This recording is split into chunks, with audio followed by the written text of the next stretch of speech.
Altered State Adventures, The Mutiny of Baator, Part 8.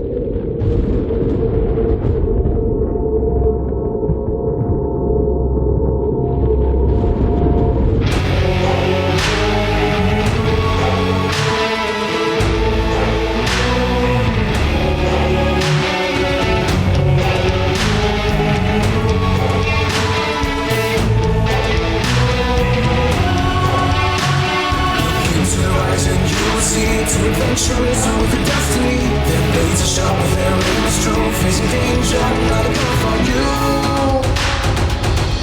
Altered State Adventures, Altered State Adventures, Altered State Adventures,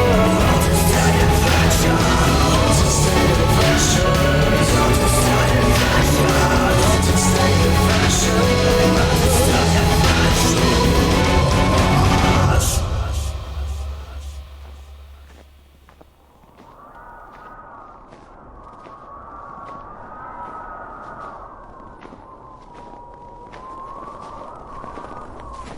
The Sedna Mountains offered no respite for the torturous climb. The snow, piercingly cold, had arrived soon after the orcs had mounted their ill-fated attack. Pazrael and Krumpet had not spoken of the whispering wind that had offered them salvation, for in their minds they were both fully aware that its presence was not a coincidence. The voice it had carried was by now not unfamiliar to them. The crumbling narrow ledge soon gave way to barren rock faces and unpaved trails as they approached the razor's edge. As the altitude increased, the air faded and breathtaking coldness took a firm grasp of their bodies. Now, the wind blew with such fury that the gentle snowfall transformed into a full-scale blizzard. The whiteout that followed doubled the feel of the elements and reduced visibility to all but a few meters. Pazrael reached into his satchel and retrieved the cloak gifted to him by the priest. Krumpet! He shouted. Krumpet barely heard the call over the howling wind. The dwarf's arms, crossed tightly over his chest in a desperate attempt to keep warm, were nearly frozen in place. Pazrael continued. Your cloak! Put it on! Krumpet had almost forgotten about the cloak, and retrieving the garment and placing it around his body, he attempted to smile, but the frozen muscles in his cheeks would not move. The cloak provided instant warmth, as a further layer of clothing would naturally do, but there was an intensity to its heat that was not just welcome to them, but one that also provided a warning that they were near. The cloak's powers already beginning to activate. As the hours grew longer and harder, travel became slow and laborious. Each step plowed through a foot of loose snow. Krumpet sighed as they passed another false peak along the perilously thin ridgeline. The razor's edge was living up to its name. But now, as the blizzard began to settle and the clouds began to part, they could finally see the summit, outlined against a brilliant blue sky. It was as if a divine power had showed them the way, for no more than an instant later, the clouds reformed and the whiteout continued. Still, they had their bearings. They had their path. But as they closed in on the highest point of the range, they came across a rare and unexpected plateau. And within a few meters more, sudden fear enveloped them both, as complete disorientation consumed them. What's going on? Standing on flat ground and surrounded by a thick white blanket of wind and snow, there was simply no way of telling which way was east nor west. Which way, my bro? Shouted Krumpet. I have no idea. I have no idea. Oh, for God's sake. I'm bloody freezing here, my bro. As am I, Krumpet. As am I. Let's just keep walking. We must be. But Pazrael's words fell away as he witnessed a strange and ominous glow appear in the far distance. Look, Krumpet. Huh? What the hell is that? It's him, isn't it? Who? You mean old Smokey? Yeah, it must be. He saved us at that chasm. And he's saving us now. Saving us? Is that what you think? Look, I'm under no illusion that he is very likely playing us, but one thing is for sure. He wants this tablet, and he can't get it by himself, for whatever reason.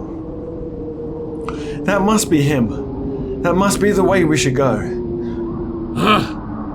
Yeah. I guess you're right, my bro. Okay then, well, I'll follow you this time. Huh? Why do I have to go first? Because, you know, you can do the axe twirly thing that you do. Jested Pazrael, and although partly smiling, Krumpet sighed as he turned to continue walking. The plateau was much larger than Pazrael had expected, and it took a further hour to reach the rising verge. All the while, the mysterious orange glow grew brighter, and as they finally approached the end, the mountain rose once more before them. But this time, only a short distance in front, and no more than a few meters above them, the orange glow grew its brightest, and then simply disappeared. Pazrael smiled. Krumpet, we must be almost there. Krumpet groaned with extreme displeasure, a groan that summed up his thoughts perfectly. Fuck. Why had he chosen to climb these monstrous mountains?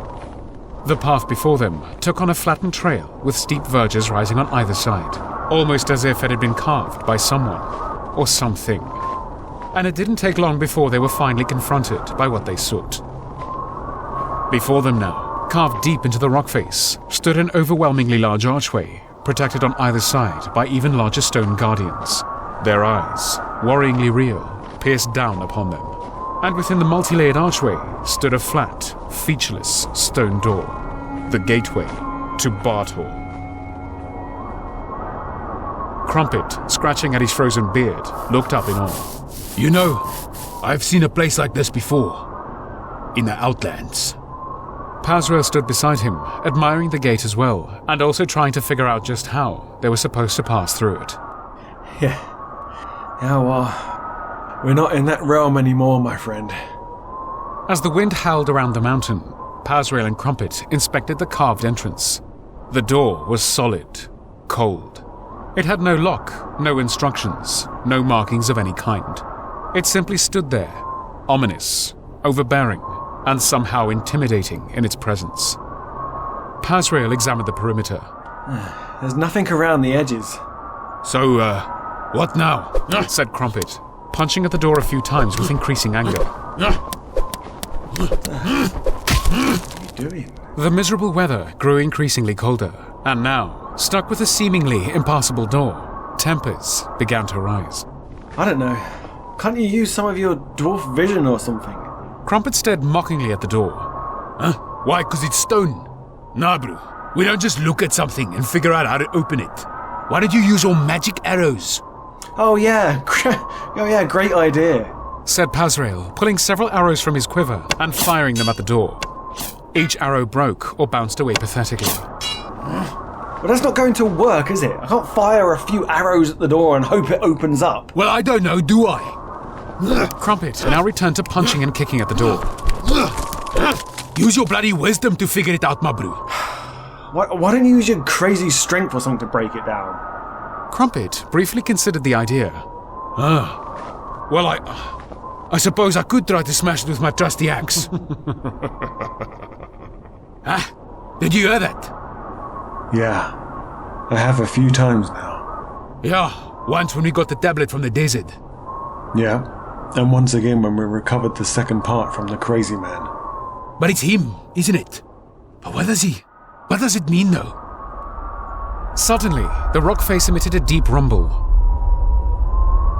The carved stone around the door began to crumble and crack. And the door itself, slowly, began to open.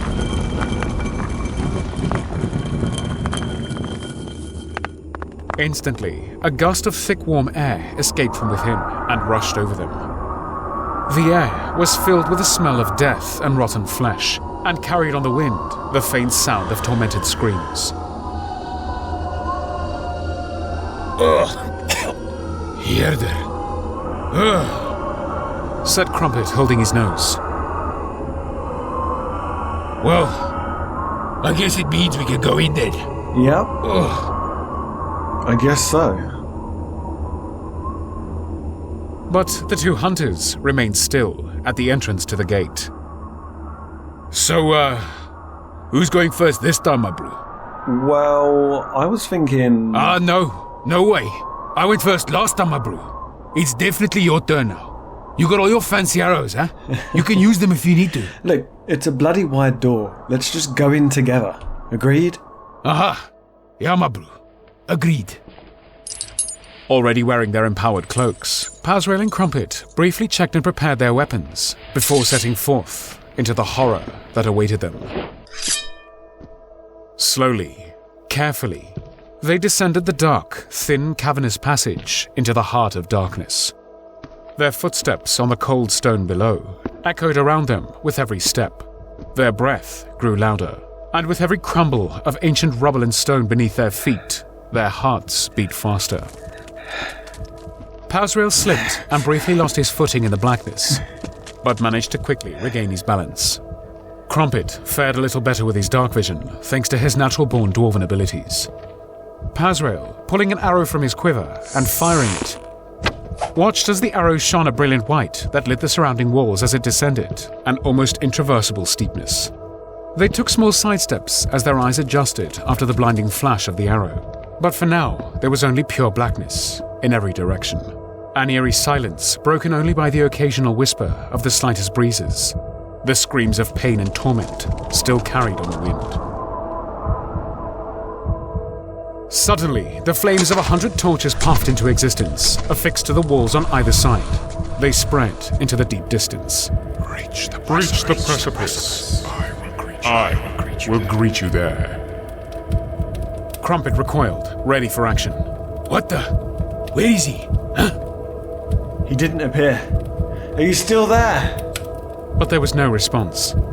After a moment of pause, they continued their descent.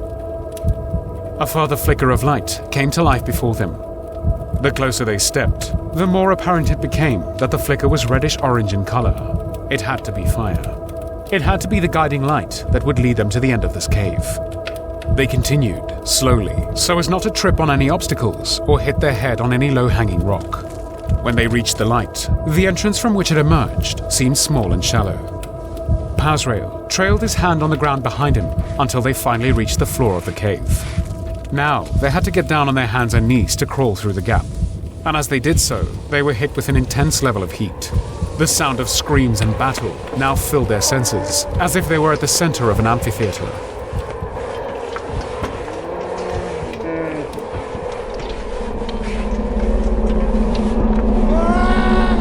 Even though the ground seemed to shake with fear, they could almost feel the vibrations trembling through their bodies. The crawl lasted only a few meters, but the pain in their knees made it seem longer, until eventually the tunnel opened into a much larger passage. Pazrael and Krumpet stood and brushed off the loose rubble from their knees. The sounds of hell grew louder. The cries and screams echoed through the passage, and the vibrations coursed through their entire being. The passage before them, lit by the ever-intensifying orange glow, was cylindrical in shape and carved with natural rib-like features as it bore round to the left. They continued cautiously. Pazrael readied his bow. Krumpet tightened both fists firmly around his axe as the passage twisted round and eventually opened up before them. With eyes wide open, they approached the precipice. The ledge they stood on was large, wide, and concealed two dark passages on either side. But all they could see before them and far down below was in this moment all-consuming, for the precipice overlooked Avernus, the first level of hell. The desolate expanse of barren volcanic wasteland was a canvas of charred and blackened rock under the ominous red glow of a thick, smoky sky.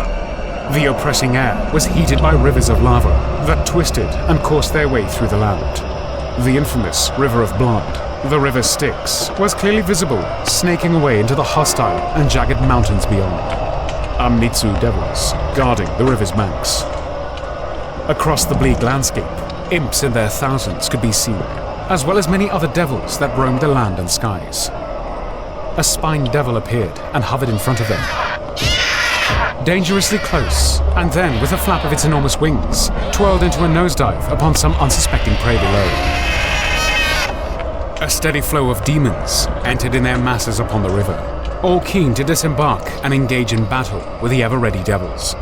The land was littered with the skeletal remains of the torn and crumbling buildings and outposts, a result of a ferociously violent blood war.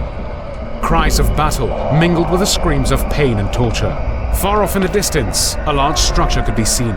The bronze citadel loomed. Pazrael and Krumpet, completely consumed by the horrific vista below them, were unaware that they were being watched. 5 small but muscular imp devils emerged from one of the side passages, drooling at the prospect of fresh meat.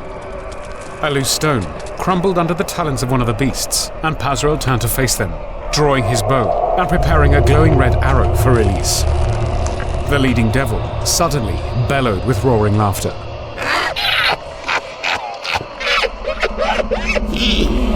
Your weapons are useless down here, maggot. The following imps joined in the laughter, but they were quickly cut short as Pazrael released the arrow. It flew with a trail of red light, impacting the leading imp between his eyes, and the devil fell down dead. Now it was Krumpet that roared with laughter. These weapons have been blessed with holy power, you devil scum! The 4 remaining devils rushed at them, but no sooner had they taken their first steps, had Pazrael unleashed a flurry of arrows with ferocious speed. The squelch of multiple impacts happened almost simultaneously, the surround sound of gore bouncing off the walls as the devils fell. Krumpet lowered his axe. Very impressive, Paz. I guess these devils are not so bad after all, eh? From within the darkness of the side passage, glowing eyes preceded the arrival of several more imps. Oh, for fuck's sake. Pazrael and Krumpet raised their weapons again and prepared for battle. But this time, strangely, the devils cowered, turned, and ran away. Huh? What the hell, man? Where are you going? Come back! Now, a familiar sound filled the air as a twirl of wind and smoke rushed around them and took form in the shape of an instantly recognizable apparition. The hunters spoke in unison. The smoke man. The voice, much stronger now, still whispered around them. Welcome to Baator. How did you do that? Yeah, why did they run away from you, eh? Silence! The apparition lifted an arm as he uttered an unknown phrase. Voskorem infernialia. Gradually, an orb began to evolve. It took on the appearance of liquid smoke as it formed in midair. It grew and stretched, and eventually circled around itself like a vertical maelstrom. And with his final words, Join me. the smoky apparition disappeared once more.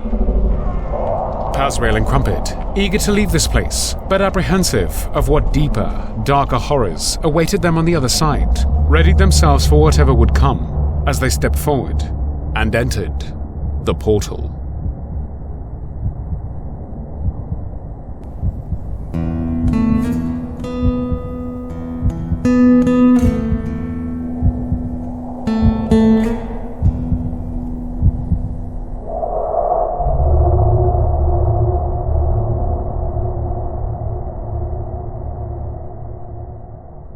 Hey there, this is Marchand Steenkamp, voice of Krumpet van Thunder, and various other characters in the Mutiny of Baator. If you like what we're doing, then you can help us grow by liking and reviewing our content, as well as subscribing to our channel. We thank you, and we'll see you next time on the channel.